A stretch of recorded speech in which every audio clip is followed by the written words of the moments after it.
I am sitting in my car right now, gripping the steering wheel with shaking hands, staring up at the apartment window where the light is still on. Just 12 hours ago, I thought I knew who I was sleeping next to every night. I thought Emma and I were building something real, something lasting.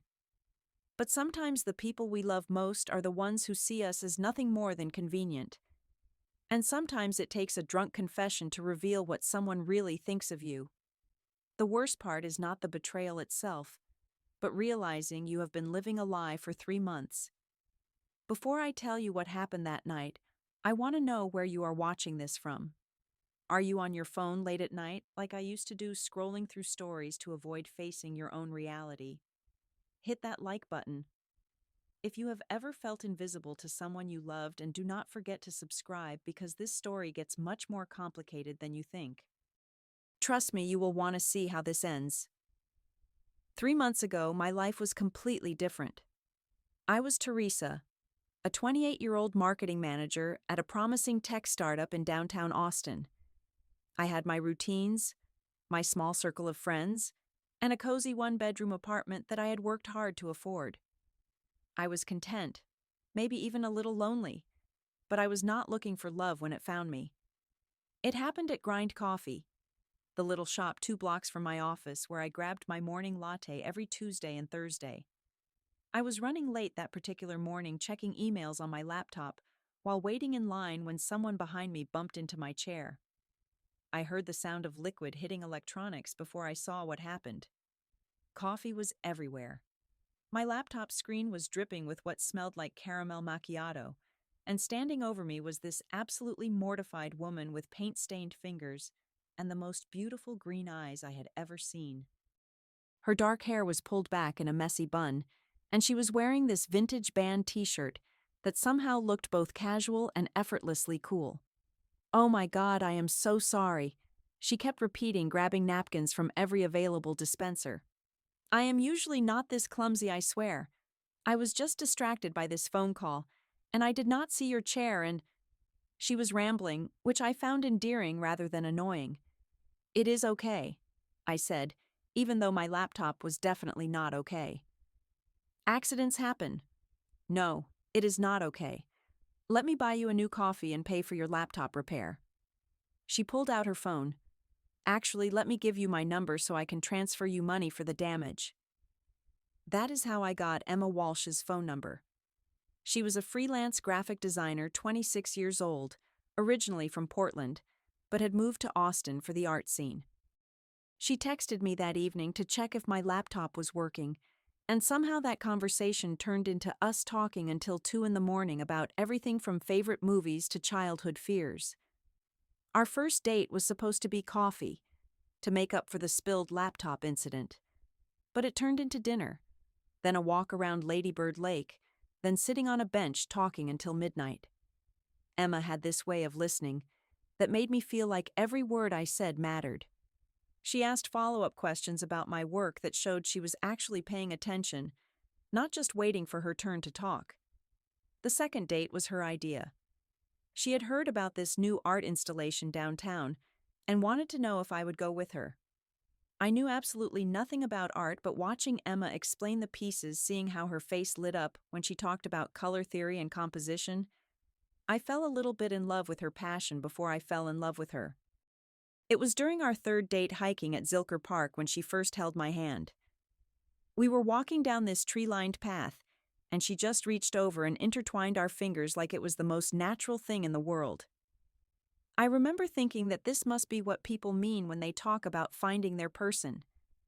The next few weeks flew by in a blur of shared meals and late-night conversations. Emma would come over to my apartment after her client meetings, and we would cook dinner together. Well, I would cook, and she would sit on my kitchen counter stealing ingredients and making me laugh with stories about her eccentric clients. She loved Hawaiian pizza, which I thought was absolutely disgusting, but I started ordering it anyway because seeing her happy was worth sacrificing my taste buds. She would always insist on splitting the cost, even though I made more money than she did as a freelancer. "I do not want you to think I am with you for free food," she would joke, but I appreciated that she wanted to contribute equally to our relationship.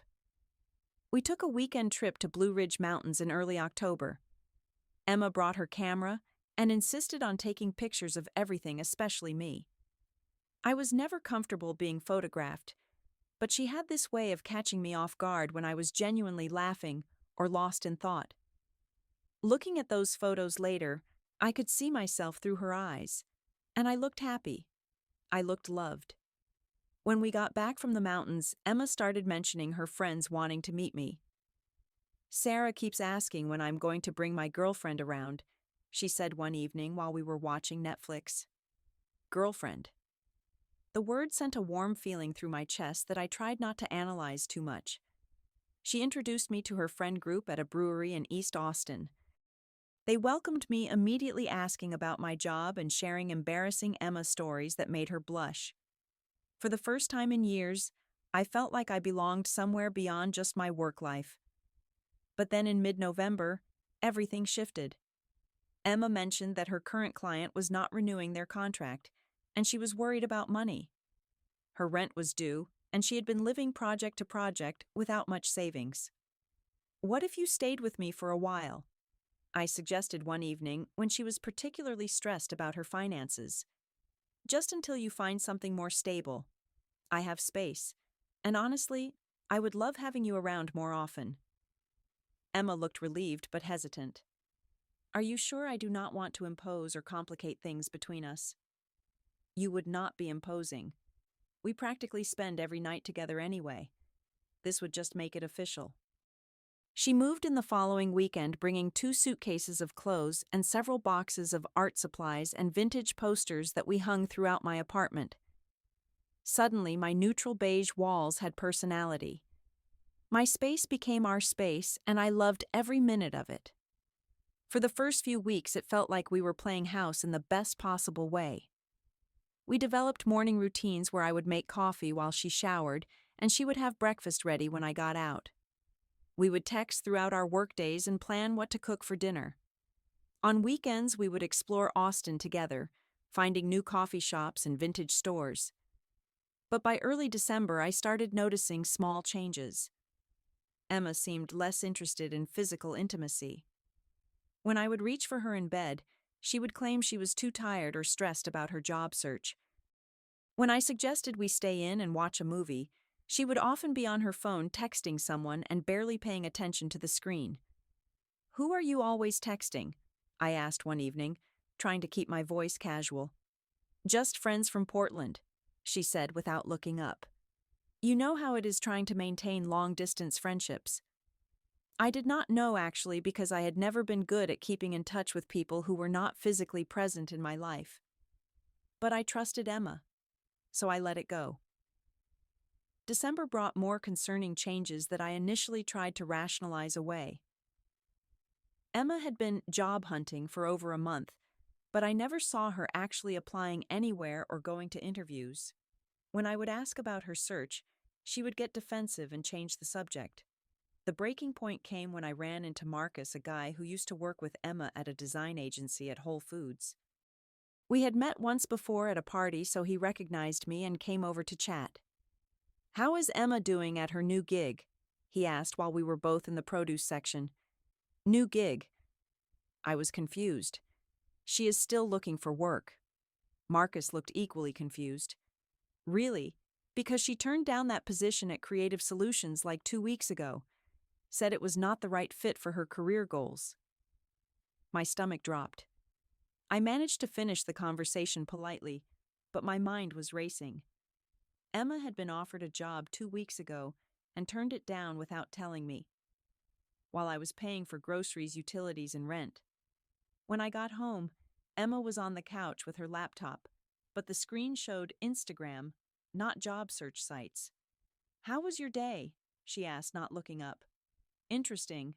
I ran into Marcus at the store." Her fingers froze on the keyboard. "Oh, really? How is he doing?" "He mentioned you turned down a job at Creative Solutions. Funny thing is, you never mentioned getting an offer." Emma closed her laptop slowly. "I was going to tell you about that. When after I paid next month's rent, too. It was not a good fit, Teresa. The pay was terrible, and the work environment seemed toxic." That is not the point. The point is you lied to me. You have been letting me think you are desperately looking for work while I cover all our expenses. Emma stood up, her voice rising. I never asked you to pay for everything. That was your choice. My choice. You moved in here because you could not afford your rent. I offered to help because I thought we were partners. We are partners, but that does not mean I have to take the first crappy job that comes along just to make you feel better about your money. The conversation escalated quickly from there. Emma accused me of being controlling and not understanding the pressure she was under. I felt like I was talking to a stranger. This was not the woman who had been so considerate about splitting dinner costs just 2 months earlier. We started sleeping on opposite sides of the bed, barely touching. The easy conversations we used to have dried up, replaced by polite small talk about mundane things. Emma spent more time on her phone, and when I would try to see what she was doing, she would angle the screen away from me. That is when I started noticing the name Jordan appearing frequently in her notifications. At first it was just occasional texts, but soon Jordan was calling during dinner, and Emma would step outside to take the calls. When I asked who Jordan was, Emma said it was just a friend, a photographer she had met through mutual connections. My curiosity got the better of me, and I looked up Jordan's Instagram account. The photos showed a tall, lean person with an androgynous style and an obvious eye for composition. But what made my stomach clench were the recent photos of Emma clearly taken by Jordan at places I had never been to or heard Emma mention. There was Emma laughing at some outdoor festival I did not know she had attended. Emma sitting in a coffee shop I did not recognize, looking relaxed and happy. Emma at what looked like an art gallery opening, dressed up in a way that seemed more sophisticated than her usual style. When I confronted Emma about these outings, she became immediately defensive. You do not own my time, Teresa. I am allowed to have friends and do things without you. I am not saying you cannot have friends. I am asking why you are being secretive about it. I am not being secretive. I just did not think you would be interested. Jordan and I talk about art and photography. You have never shown much interest in that stuff. That stung because it was partially true. I had always been supportive of Emma's interests, but I was not an artist myself, and sometimes I felt out of my depth in those conversations. I would be interested if you included me. Why have I never met this Jordan person? Because I knew you would react exactly like this, jealous and suspicious. The conversation ended with both of us frustrated and more distant than before. Over the next week, Emma mentioned that she wanted to have a housewarming party. Since we had been living together for almost a month, she thought it would be nice to have her friends over to see our place. I was excited about the idea. We had been in such a rough patch that I thought hosting together might help us reconnect. I suggested we plan it for the following Saturday, and Emma agreed, mentioning that Jordan would probably come too. My stomach knotted at the mention of Jordan's name, but I forced myself to be supportive. This was my chance to meet this mysterious friend and hopefully put my worries to rest. I spent the week planning everything meticulously. I researched party appetizers and bought ingredients for 3 different types of finger foods. I cleaned the apartment from top to bottom and bought string lights to make the living room more festive. I even created a playlist that mixed Emma's favorite indie artists with some more mainstream songs I thought would appeal to a wider group. On Saturday afternoon, I spent hours getting ready. I wanted to make a good impression on Emma's friends, especially Jordan. I chose a dress that Emma had complimented before and spent extra time on my makeup and hair. As the evening approached, I felt nervous, but hopeful. Maybe this party would be exactly what Emma and I needed to get back on track. Saturday evening arrived with the kind of December chill that makes you grateful for warm lighting and good company. By 7:30, our apartment was transformed. The string lights cast a soft glow over the living room, the appetizers were arranged on pretty plates I had borrowed from my neighbor, and the playlist was set at the perfect volume for conversation. Emma looked beautiful that night. She was wearing a black turtleneck and high-waisted jeans that somehow managed to look both casual and elegant. She had spent time styling her hair in loose waves, and I caught myself staring at her profile as she arranged flowers in a vase. "You look amazing," I told her, as she adjusted the flowers for the third time. "Thanks," she said, without really looking at me. "You do too." The first guests arrived around 8. Sarah and Mike, who I had met before, brought wine, and immediately started complimenting the apartment decorations. Emma seemed more relaxed with them there, laughing at Sarah's stories about her dating disasters and asking Mike about his new job.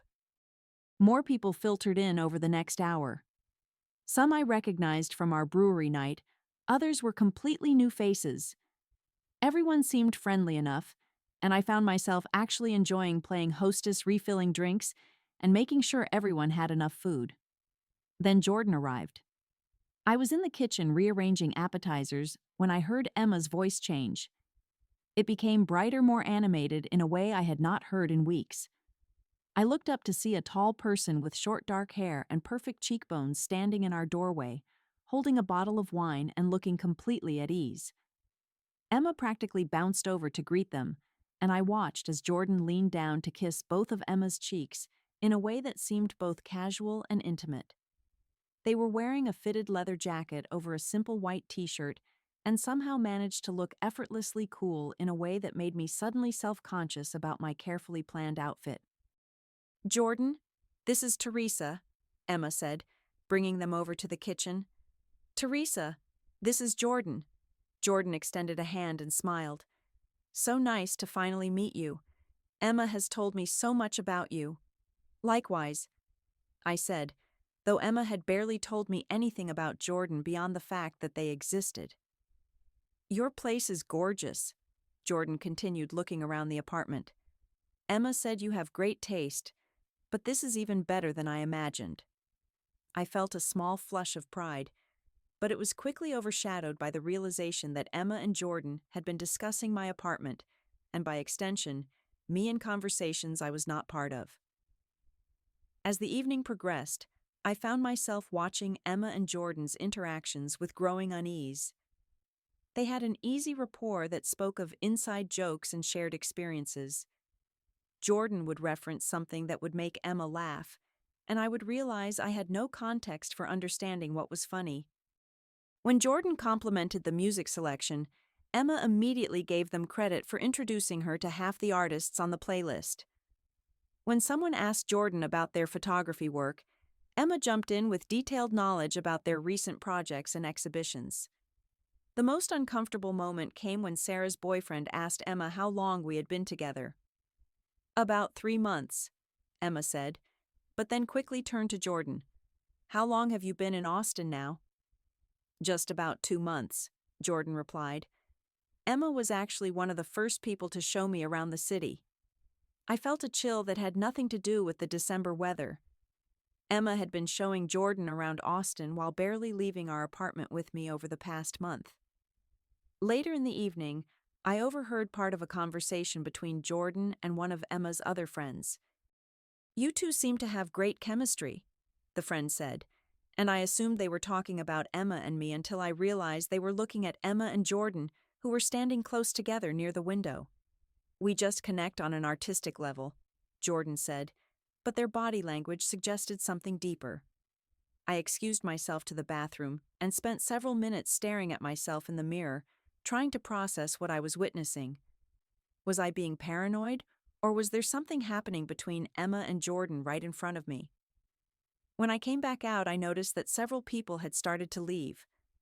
It was getting late, and Sunday was a work day for most of us. I began collecting empty plates and glasses, grateful to have something to do with my hands. Emma was saying goodbye to guests at the door, and I watched her hug each person warmly. When Jordan prepared to leave, their goodbye lasted longer than the others. Emma walked them all the way down to the building entrance, something she had not done for any of the other guests. While Emma was downstairs, Sarah approached me in the kitchen. "Thanks for hosting," she said. "It was a lovely party." "Of course. I am glad everyone had fun." Sarah hesitated for a moment, then said, I hope you do not mind me asking, but how are things going with you and Emma? She seems a bit distracted lately. The question caught me off guard. What do you mean? I do not know. She just seems different. More distant. Maybe I wondered if everything was okay between you two.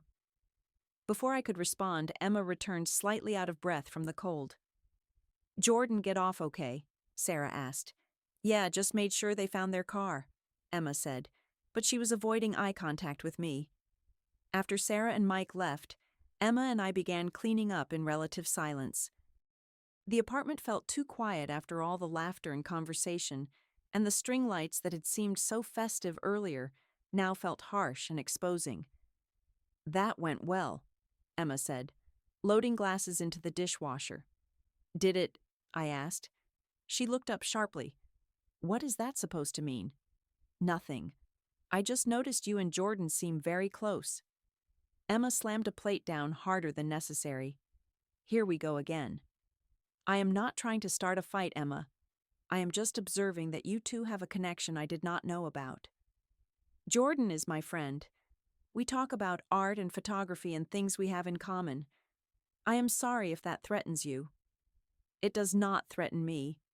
What bothers me is feeling like I do not know what is going on in your life anymore. Emma had been drinking wine throughout the party more than I had seen her drink in a long time. Her words were slightly slurred when she said, Maybe the problem is that you want to control everything about my life, and I need space to be my own person. When have I tried to control you? You question every text I get. You want to know where I go and who I am with. You act like I owe you a detailed report of every conversation I have. I ask because you have been secretive and distant for weeks. I feel like I am living with a stranger. Maybe that is because you never really knew me at all. The words hung in the air between us, sharp and final. Emma immediately looked like she regretted saying them, but the damage was done. I felt tears starting to form and turned away, focusing on scraping leftover food into the trash. Maybe you are right.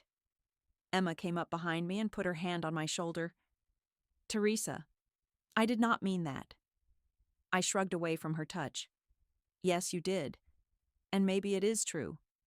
I am just drunk and frustrated. This is not how I wanted the evening to end. But I was beyond trying to smooth things over. The party had crystallized something I had been trying to ignore for weeks. Emma and I were not on the same page about our relationship, possibly had never been on the same page, and I was tired of pretending everything was fine. I think I am going to sleep in the guest room tonight, I said. Teresa, come on. Do not do this. But I was already gathering my things, too exhausted and hurt to continue the conversation. As I closed the guest room door behind me, I could hear Emma moving around the kitchen, the clink of glasses and the sound of running water. I lay awake for hours replaying the evening and trying to make sense of what I had witnessed. Eventually, I heard Emma come to bed, and the apartment fell silent. It was around 3 a.m. when Emma knocked softly on the guest room door. Teresa, can we talk? I pretended to be asleep, but she came in anyway and sat on the edge of the bed. I know you are awake, she said. Her voice was still thick from the wine. I need to tell you something. I turned over to face her, though I could barely make out her silhouette in the dark room. I have been thinking a lot about us lately, she began. About what we are and what I want. My heart started beating faster, sensing that whatever she was about to say would change everything. The truth is, I do not think I have been fair to you. What do you mean? Emma was quiet for a long moment, and when she spoke again, her words came out in a rush, like she needed to get them out before she lost her nerve. I never felt what I was supposed to feel with you, Teresa. I tried to convince myself that what we had was enough, that attraction and passion were not that important compared to stability and kindness.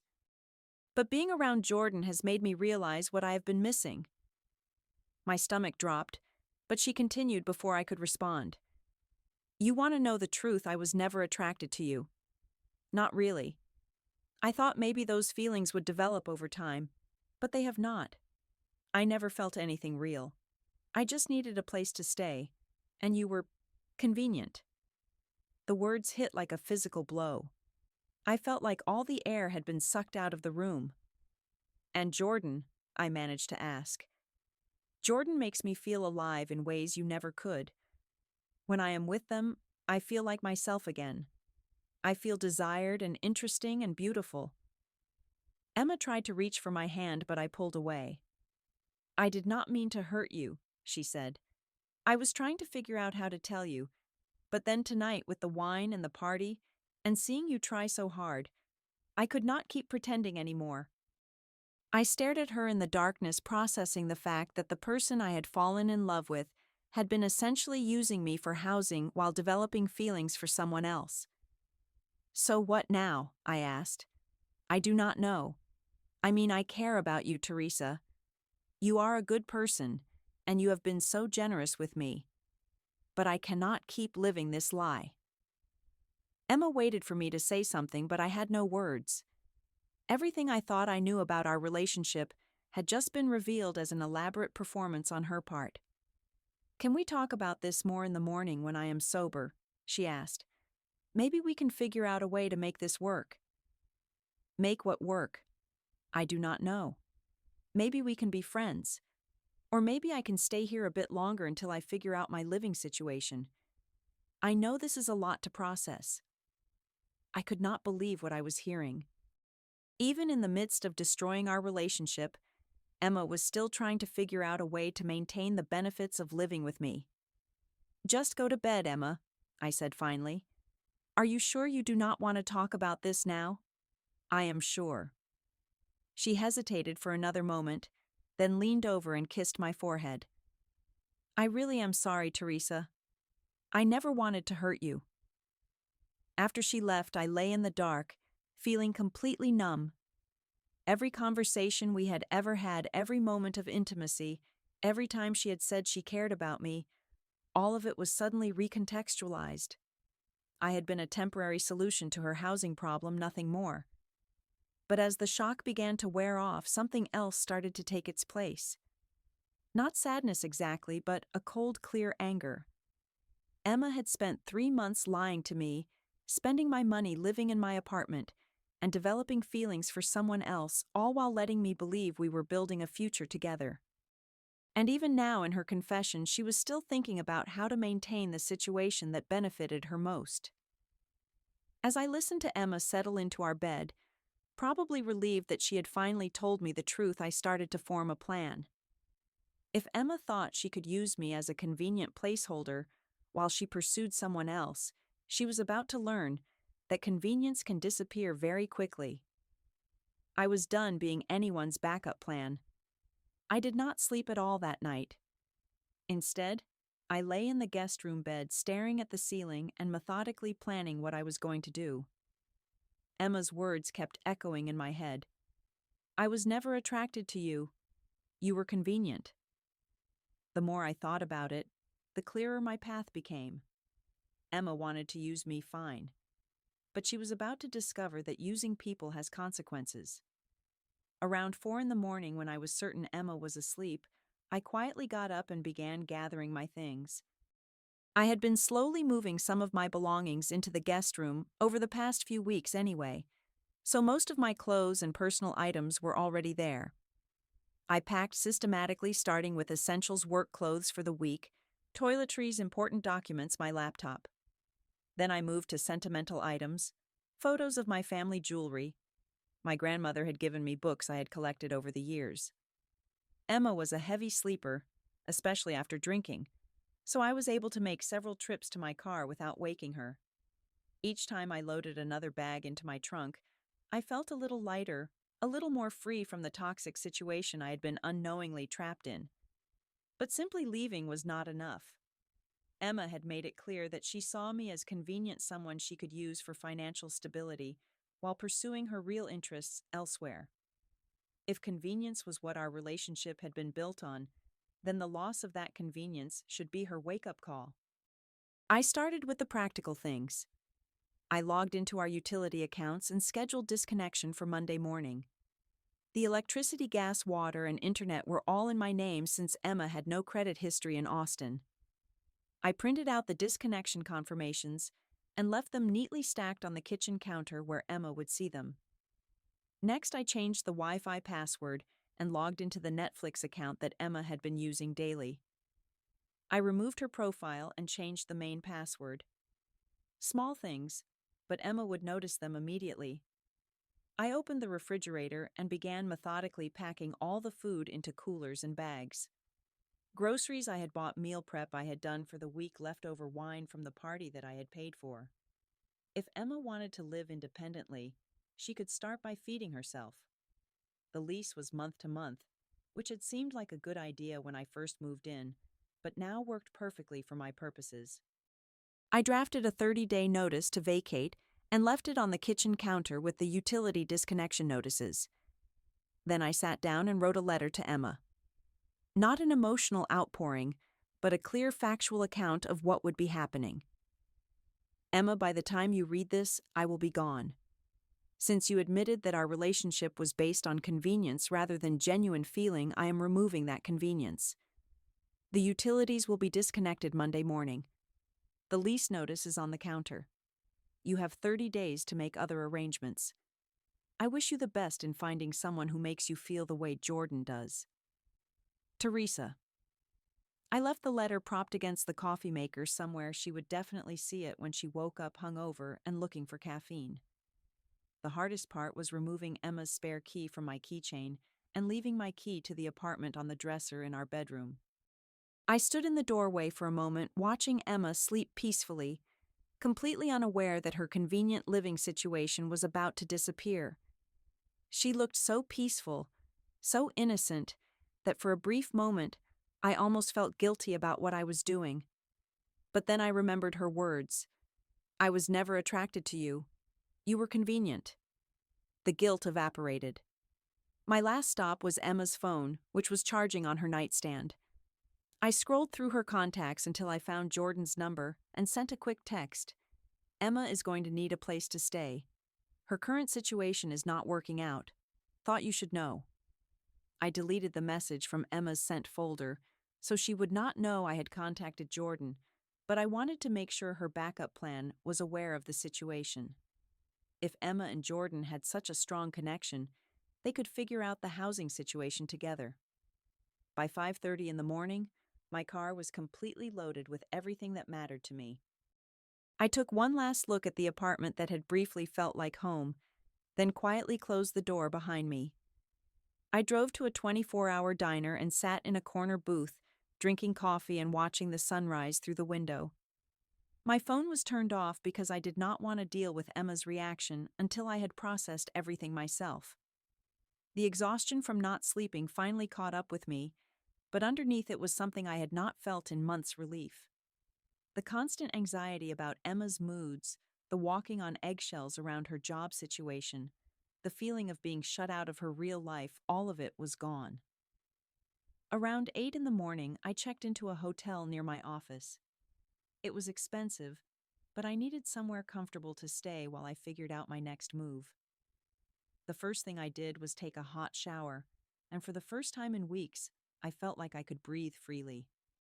I turned my phone back on around 10 and immediately saw 7 missed calls and 12 text messages from Emma. I deleted them all without reading them and blocked her number. Instead, I called my best friend from college, Ashley, who lived in Dallas. We had fallen out of touch when I started dating Emma, something I now realized was part of a pattern of isolating myself in relationships that were not really serving me. Teresa. Oh my God, it has been months. How are you? Just hearing Ashley's familiar voice made me realize how much I had missed having genuine friends in my life. I just left Emma, I said. It is a long story, but I am starting over, and I wanted to reconnect with the people who actually matter to me.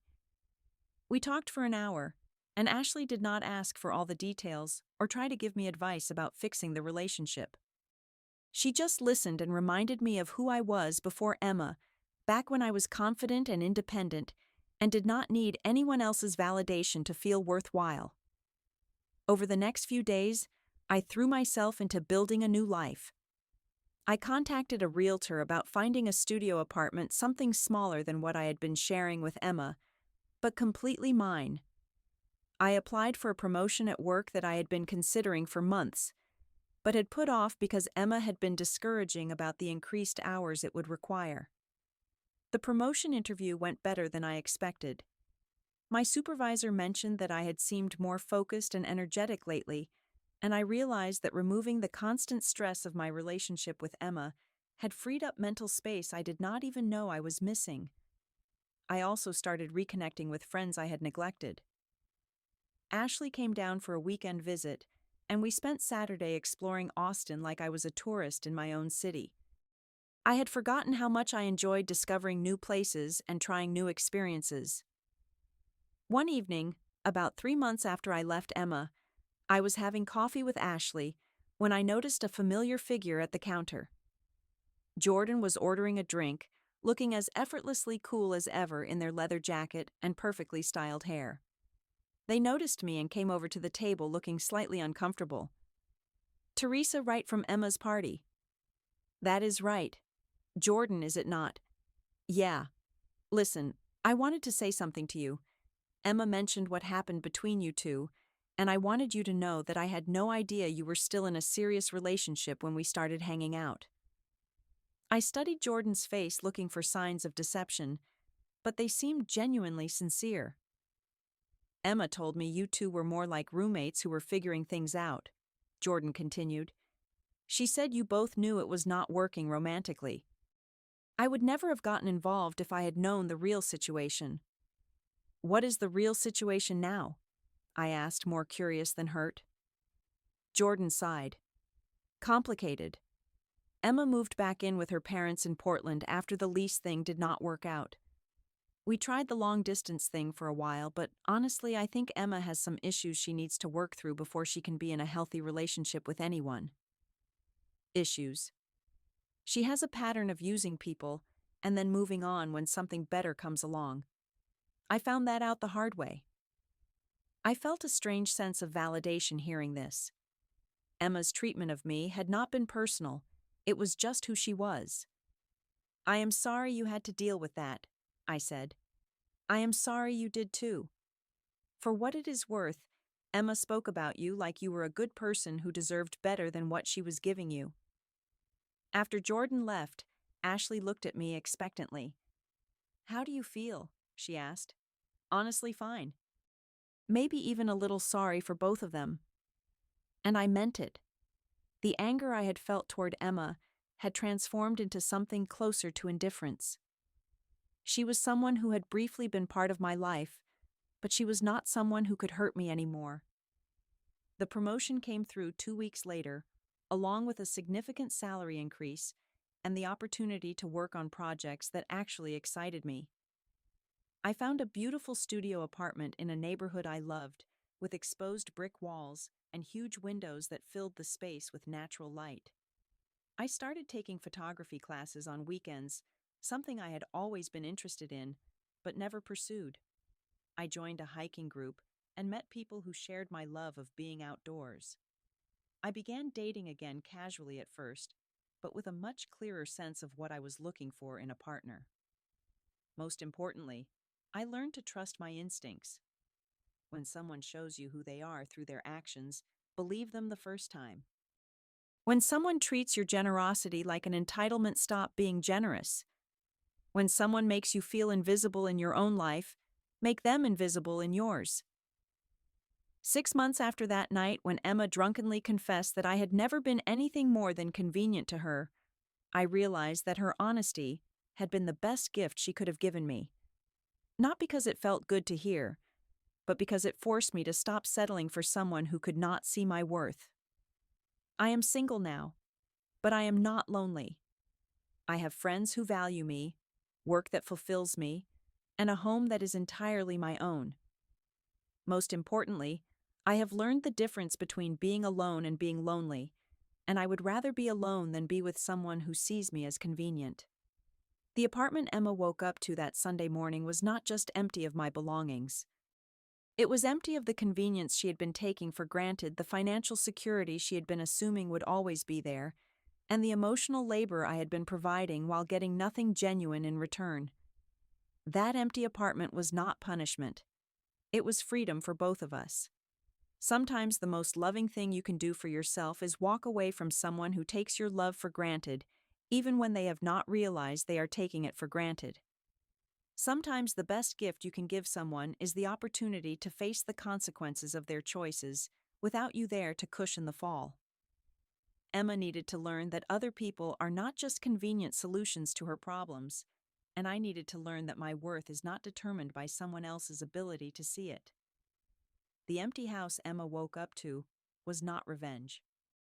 It was a lesson in cause and effect, delivered with the kind of clarity that only comes when someone finally decides they deserve better than being treated as an option by someone they treated as a priority. Looking back now, almost a year later, I can honestly say that walking away from Emma was one of the best decisions I have ever made. Not just because she was wrong for me, but because staying would have meant accepting a version of love that was not really love at all. I want to ask you something, and I hope you will share in the comments below. Have you ever stayed in a situation where someone treated you like you were convenient rather than cherished? How did you find the strength to walk away? Or are you still trying to figure that out? If this story resonated with you, please hit the like button and share it with someone who might need to hear that they deserve better than being someone's backup plan. And do not forget to subscribe, because I have more stories about finding the courage to choose yourself even when it is the harder path. Thank you for listening to my story today. I hope it reminds you that your worth is not up for debate, and that sometimes the most loving thing you can do is give someone the gift of experiencing life without you to fall back on. Take care of yourselves, and remember that you are never required to set yourself on fire to keep someone else warm.